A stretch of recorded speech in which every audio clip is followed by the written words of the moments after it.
Kawang bet pum Ka jing sin siar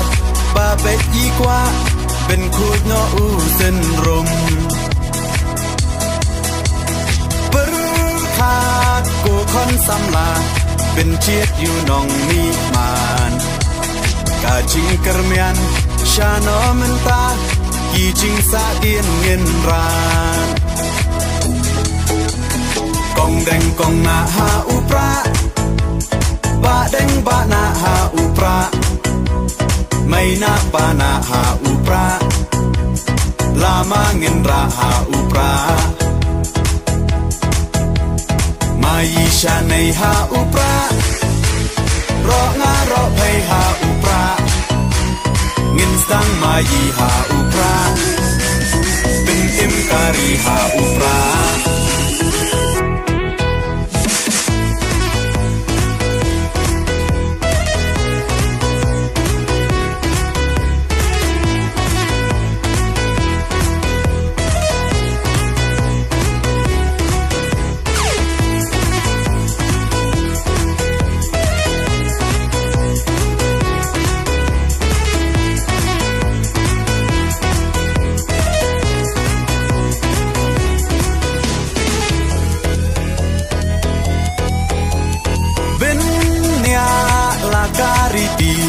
Benya la ka tin rai Kinong ya lam ya la kari La di ban pen them mai Bang shu ba kla menta Ka chai ben ro la yam Quay ye shi ngay Un le ngop ha Yi te hap hiat cha kham Kong deng kong na ha upra Ba deng ba na ha upra